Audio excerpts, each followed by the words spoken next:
ડીસામાં ગોપાલ ઇટાલિયા પર હુમલાના પડઘા, કોંગ્રેસના કાર્યકર્તાઓ સામે કાર્યવાહીની માંગ। ગુજરાતમાં આમ આદમી પાર્ટીના નેતા ગોપાલ ઇટાલિયા પર થયેલા હુમલાના મામલે સમગ્ર રાજ્યમાં વિરોધ પ્રદર્શનો થઈ રહ્યા છે, ત્યારે તેના પડઘા બનાસકાંઠાના મુખ્ય મથક ડીસામાં પણ જોવા મળ્યા હતા। ડીસા આમ આદમી પાર્ટીના કાર્યકરોએ આજે શહેરના બગીચા સર્કલ ખાતે એકઠા થઈને ઉગ્ર વિરોધ પ્રદર્શન નોંધાવ્યું હતું। ડીસા આપ દ્વારા સ્પષ્ટ માંગ કરવામાં આવી છે કે ધારાસભ્ય ગોપાલ ઇટાલિયા પર હુમલો કરનારા કોંગ્રેસ પક્ષના કાર્યકર્તાઓ સામે પોલીસે તાત્કાલિક અને કાયદેસરની કડક કાર્યવાહી કરવી જોઈએ। આપના નેતાઓએ આ ઘટનાને લોકશાહી પરનો હુમલો ગણાવી વિરોધ પક્ષના નેતાઓને ડરાવવાનો અને દબાવવાનો પ્રયાસ ગણાવ્યો હતો। આ વિરોધ પ્રદર્શનમાં આમ આદમી પાર્ટીના અગ્રણી નેતાઓએ ભાજપ અને કોંગ્રેસ બંને પક્ષો પર આકરા પ્રહારો કર્યા હતા। હમણાં 2 દિવસ પહેલાં ગોપાલભાઈ ઇટાલિયાની જે જનસભા હતી એમાં એક હુમલો કરવામાં આવ્યો અને એ હુમલો કોંગ્રેસ પ્રેરિત કાર્યકર્તાએ કર્યો એવી માહિતી છે।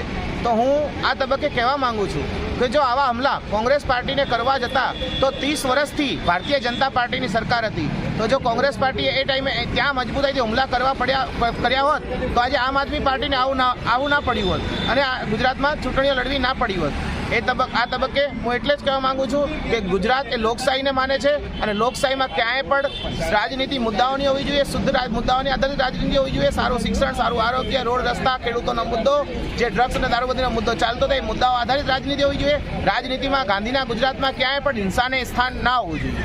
તો વિસાવદરના ધારાસભ્ય આમ આદમી પાર્ટીના નેતા ગોપાલભાઈ ઇટાલિયા ઉપર કોંગ્રેસના એક કાર્યકર્તાએ જૂતું ફેંક્યું છે।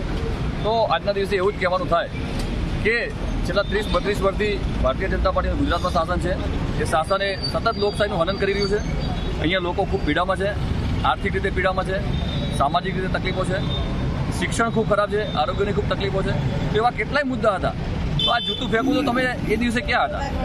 30 વર્ષથી તમે જૂતું ફેંકવાનો જ્યારે તમારો વારો હતો ત્યારે તમે કંઈ કર્યું નથી। અને જ્યારે આમ આદમી પાર્ટી લોકો માટે લડી રહી છે, લોકોના જે મુદ્દાઓ છે એને ઉજાગર કરે છે અને લોકોની સુખાકારી માટે જ્યારે લડી રહી છે એવા મુદ્દા લઈને જ્યારે આવે છે, ન તો આમ આદમી પાર્ટી ભાઈ ગુજરાતમાં કોઈ સત્તા છે, ન કોઈ એટલી મોટી એમના ધારાસભ્યો છે કે જે કંઈક આગા પાછું કરી શકે।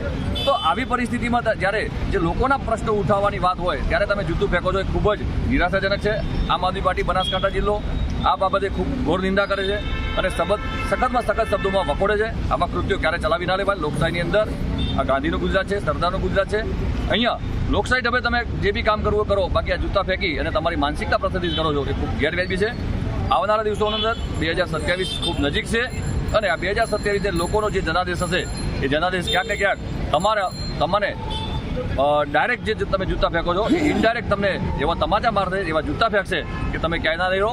એટલે લોકશાહીની અંદર આવી ઘટનાઓને કોઈ સ્થાન નથી।